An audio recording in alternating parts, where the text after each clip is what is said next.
Hey everybody, it is Jack Hammer here of the Santa Rosa Press Democrat. The 49ers are headed to the NFC Championship game for the third time under Coach Kyle Shanahan.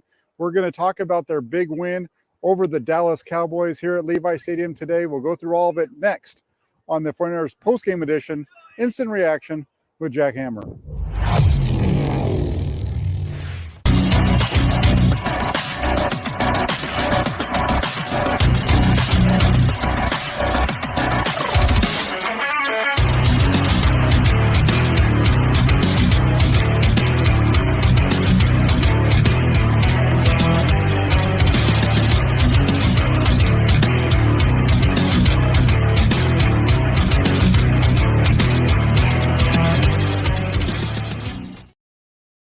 Hey everybody, Jack Hammer here at Levi Stadium.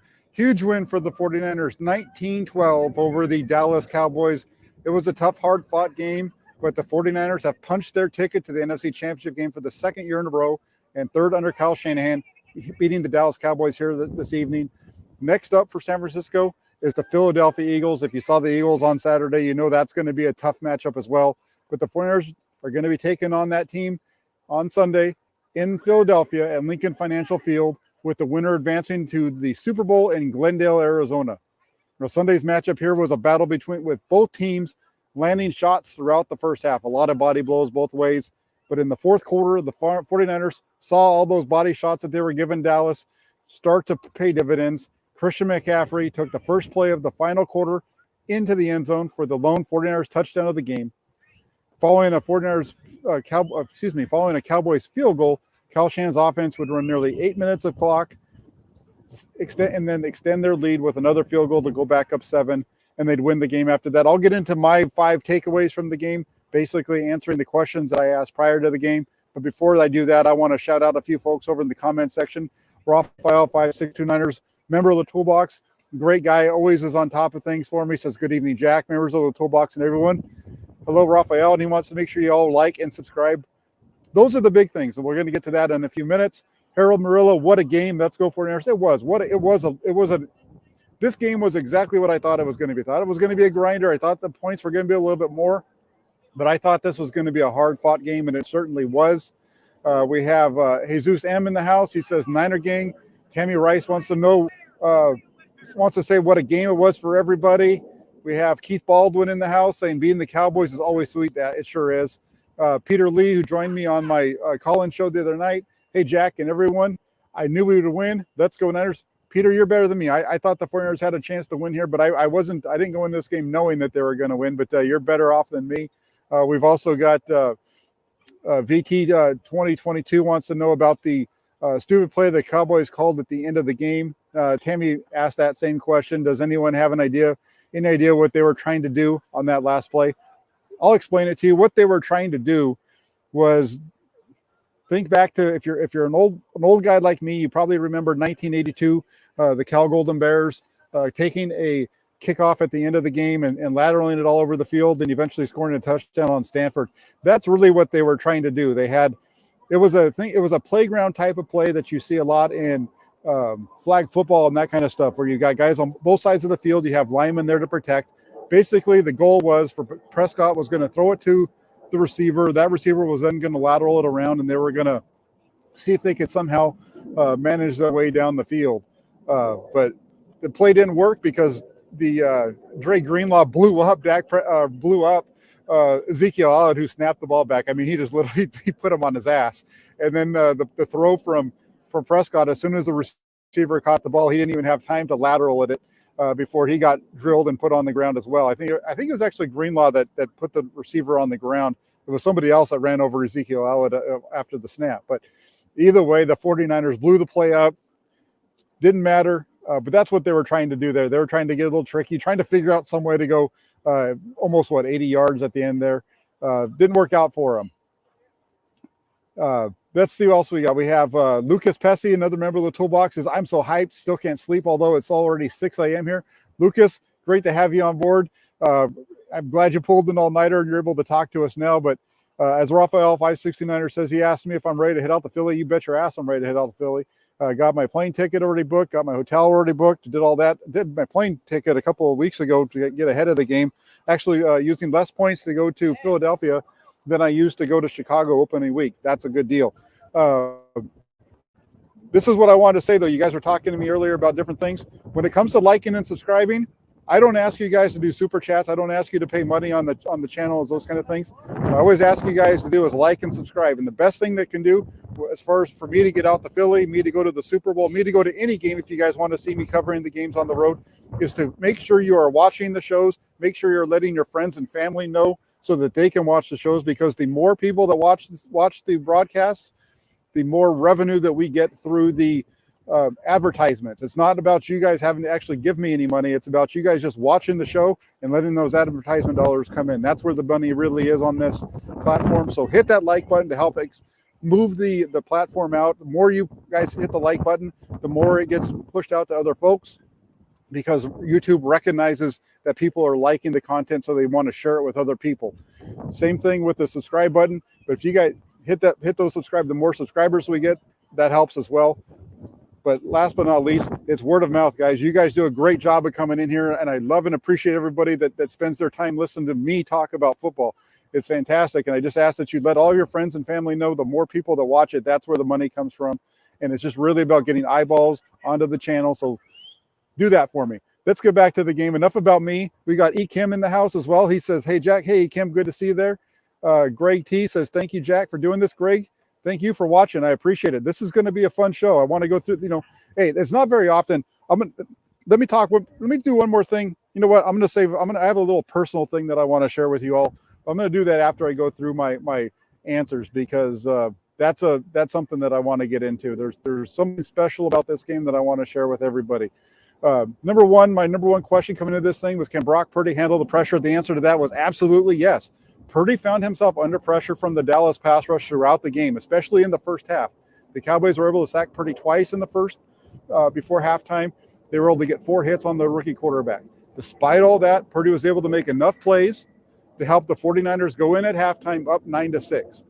And then, as he did last week against Seattle, Purdy was on the money in the second half, the rookie quarterback connecting on 7 of 10 attempts for 85 yards as he helped the team overcome a fumble punt by Ray-Ray McCloud to take the lead for good on that first play of the first quarter, of the final quarter that we mentioned earlier on the run from Christian McCaffrey.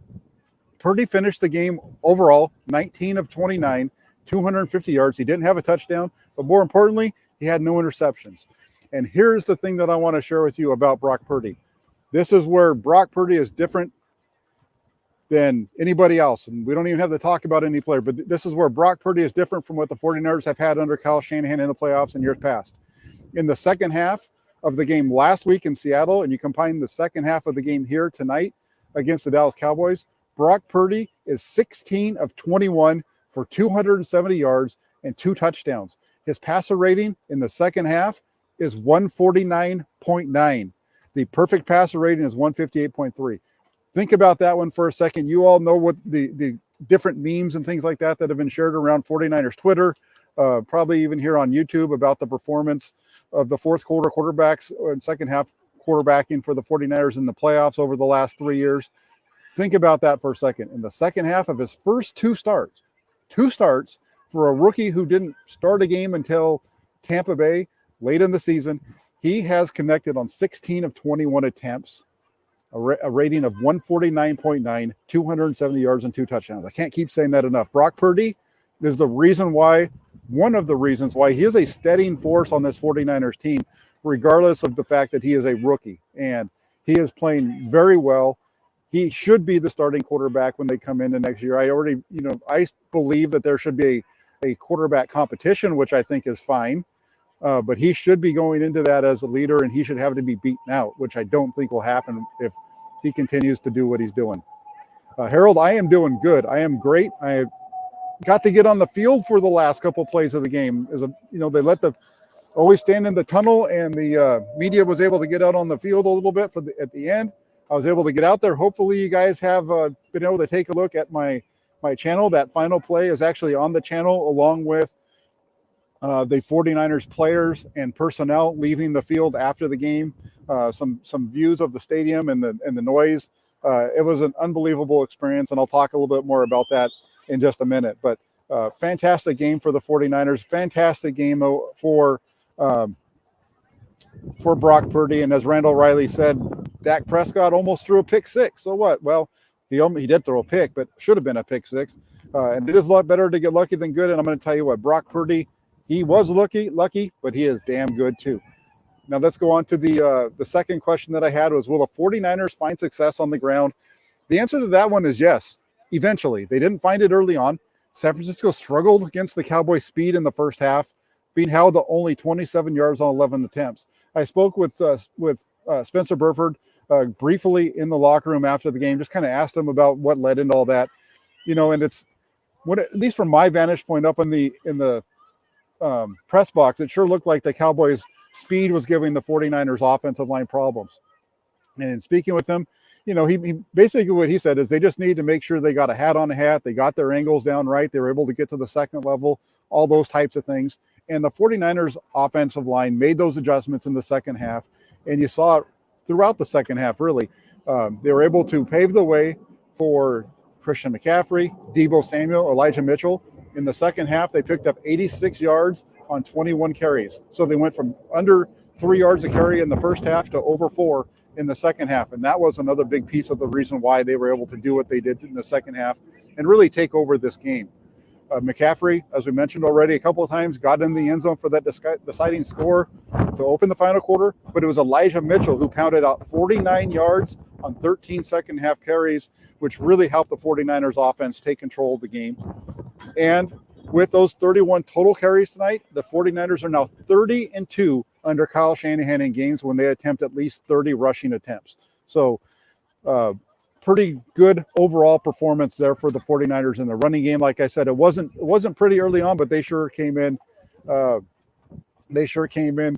strong in the second half. And then Goyer Von Jinks, Jack, did you dance in the end zone? A little hammer time? No, I didn't do any hammer time. I was too busy kind of being in awe of being in the situation that I found myself, and then trying to get the video for everybody and just trying to be in the moment. I didn't even think to do the dance, but I did have at one point Merton Hanks standing right next to me, and I almost turned to him and asked him if he would do the chicken dance for me. If you know who Merton Hanks is, old-time 49er safety, but didn't do that. He was down there standing next to me doing the same thing I was doing. The guy's a Super Bowl winner, and he's standing in the zone right next to old Jack, videotaping the 49ers coming off the field and enjoying the moment. So just a unreal experience overall. Harold Morello says, 49ers play great. Love my Niners. Let's go Niners. Thank you for the super chat, Harold.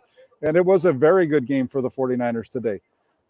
Jesus says, I'm nervous for Purdy versus the Eagles defense. Cowboys had good tape on Purdy. They did. I'm nervous about this game coming up against Philadelphia. It's going to be very difficult, but I think it's going to be a lot of fun at the same time. The 49ers are just an interesting team in the fact that they are so physical and the way that they go about their business. And I think it's going to be a tough game out in Philadelphia, but it's one that I'm looking forward to. And I could see it becoming something similar to what we saw last year when the 49ers went out into Philly and won 17-11 early on in the season out there. So we'll see how that turns out, but that's for next week. This week, we're going to focus on this big win for the 49ers. Fossey, I apologize for the lighting. I don't know if I can move one way or the other. Maybe if I go over here, I can block out some of the lighting for you. It's that those lights right behind me are pretty bright. Maybe I need to find a new spot for next year when I do this. Let's see if there's any other comments or real quick. Now, I don't see any other ones that I'm going to get into right now, but let's get into number 3. My third question for the game was, will the 49ers defense force Dak Prescott to beat them? The answer to that was yes. It didn't happen early on, though. Dallas found success on the ground throughout that first half. They ran the ball 13 times for 55 yards. However, Tony Pollard went down with an ankle injury late in the first half on a reception right here behind me. Had a gain of 8. He was down, out for the rest of the game. With him on the sideline, Dallas could muster just 19 yards on the ground in the second half. As the ground game went away, the Cowboy was placed on the shoulders of Prescott, and he couldn't deliver. The veteran had a couple of interceptions in the first half, both of them leading to scores. And then in the second half, he completed just 11 of 21 attempts. Think about that number for a second, 11-21, but he was actually only 10 of 20 before the goofy play at the end that we talked about to start the show. So Dak Prescott did not have a good performance in the fourth quarter. In particular, when the game was in doubt, I think it was 19-12. There was a point where he dropped back to pass. He had Michael Gallup deep behind Charvarius Ward on a deep post route, and there's a horrible throw behind Gallup, missed the receiver. The incompletion was a big one, and that was much of the case throughout the second half of the game for Dak Prescott today. He finished 23 of 37, 206 yards, 1 touchdown, the 2 interceptions. Think about those numbers for a second.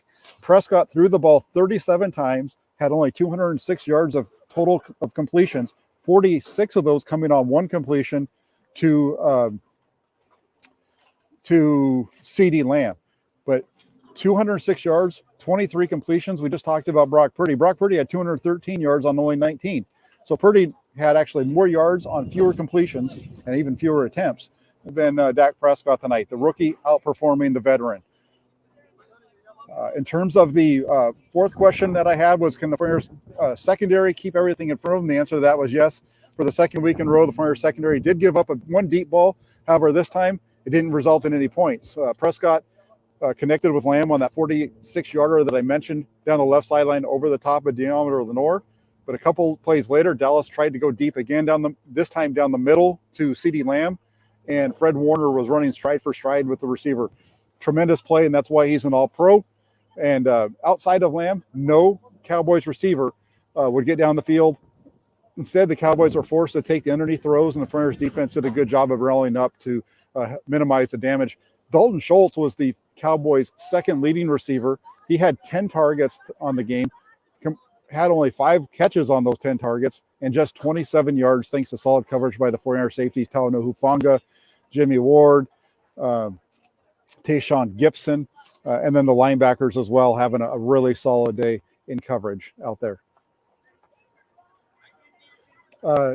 Debuda, thank you for your super chat. He asked, did Brock look like a rookie, or did Dallas D great? I don't think that Purdy looked like a rookie at all. I think what happened was you had a lot of pressure on him, and so he wasn't able to really set his feet for a lot of the first half. When he was able to set his feet, he was connecting and making some big throws. He just wasn't getting the time to throw, and the offensive line struggled a little bit there. They bounced back, and like I said, even with the struggles, they were able to still put up 9 points. They were still in the lead at the halftime break, and once the second half came around and the offensive line played a little bit better, so did Brock Purdy and his numbers, like we talked about already. Daryl Q wants to know if I lost any confidence in Ray McLeod. The answer to that's no. We know that Ray McLeod came in here with fumbling issues coming into San Francisco. Today he had the one that cost the 49ers 3 points, and I think that's one of the. I think that might have been his only fumble of the year. That might have been his first one, and it came at an awful time. Helped the Cowboys tie the game up at 9, but as we talked about, the 49ers got the ball back after that, went down the field, took the lead, and never looked back. So didn't lose confidence in Ray. He came back the very next time that he touched the ball and returned it all the way down to the 47-yard line. The 49ers should have been able to put some points on the board right there. They didn't, but that was a tremendous return by Ray McLeod and a great bounce back after the rough turnover that he had.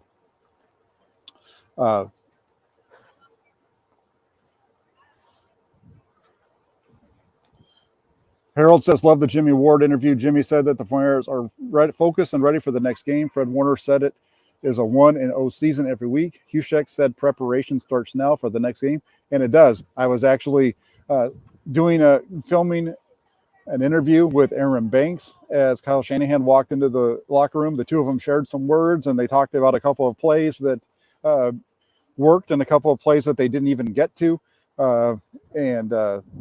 That was an interesting quick back and forth between those two that I won't share everything that I heard, but that was pretty fun. Let's just say the 49ers are looking forward to going out and playing the Philadelphia Eagles next Sunday for a chance to get to the Super Bowl.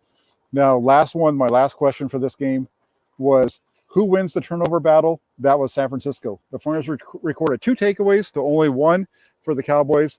We talked about the one Cowboy takeaway today, which was the Ray McLeod fumble. As far as the Cowboys on their second possession, Deommodore Lenoir picking off a Prescott throw to along the right sideline of the 49ers defense, the left sideline of the Cowboys. San Francisco took over the 21 and was able to use that turnover to get points on the board. and take a 3-0 lead. And then with the game tied late in the first half, it was tied at 6. Dallas was on the move. They were down here in the red zone. Looked like they were going to score and take the lead before the half. But Jimmy Ward got his hand on a pass intended to Lamb. Fred Warner was Johnny on the spot, took the ball, got the ball in the air, and that was the second turnover of the game for Dallas, and the 49ers offense was able to move it down and kick another field goal to go into the half at 9-6. So the 49ers winning that turnover battle 2-1. The 49ers are now 24-3 since the start of last season when they don't turn the ball over more than their opponents. More than anything, that number tells you everything about the 49ers, is that when they don't turn the ball over more than their opponents, they usually win. 24-3 now in that time. PIVC says, Jack, did you like Brock Purdy tonight? Yes, I did. I thought Brock Purdy played well. 19 of 29, 215 yards, no touchdowns, no interception. But the big number, I'm going to repeat it again for everybody that maybe missed this earlier. Brock Purdy, over the first 2 playoff games, in the second half of these first 2 playoff starts, he has completed 16 of 21 attempts for 270 yards and 2 touchdowns. Nails. His second half passer rating, 149.9. A perfect passer rating in the NFL is 158.3. So there you have it. That's my my post-game show, but I'm not done yet. I want to share one real quick thing. I'm going to be signing off. This is the last game at Levi Stadium for this season. I've been a long time 49ers fan. I've had season tickets for the 49ers from 1986 to 2003. Even before I had season tickets, I went to my family was huge 49er fans. My mom and dad and everybody else went to a couple of games in 1981. I was actually at Candlestick Park when the 49ers beat the Giants to clinch the NFC West Championship in 1981. I was at a number of games after that as well. Big time 49er fan. And like I said, I was at all the playoff games that the 49ers played at Candlestick Park between 1986 and 2003. And tonight's game was the first home playoff game that I've been able to cover for the 49ers since the Jeff Garcia comeback against the New York Giants. And to be able to come to Levi Stadium tonight and cover this game was an honor. And it was something that brought back a ton of memories and at times made me emotional, especially at the end of the game. My parents are no longer with us, but I just, all I could think about was what they would think tonight hearing about the stories that I'd be able to share with them from the game, the pictures and the videos and all those kind of things that I was able to take and share with them. Instead, I get to share them with my kids. But as somebody who grew up a 49ers fan, to be able to come to Levi Stadium and cover this team for you guys and do what I get to do, it's an honor. And it's not something that I've fully wrapped my brain around. It's just an unbelievable experience. And to have it be against the Dallas Cowboys of all people tonight, spent some time in this end zone right behind me watching the Cowboys warm up, really just because I wanted to see the Cowboys helmets, because that Cowboy star and those helmets are iconic in the NFL, and the same with the 49ers. So you put these two teams on the field together and it's pretty damn amazing. So I hope you guys enjoyed this game as much as I did. I hope you guys, like I said earlier, thank you all very much for tuning in. I appreciate all the support that you guys give me. Hit that like button, hit the subscribe button.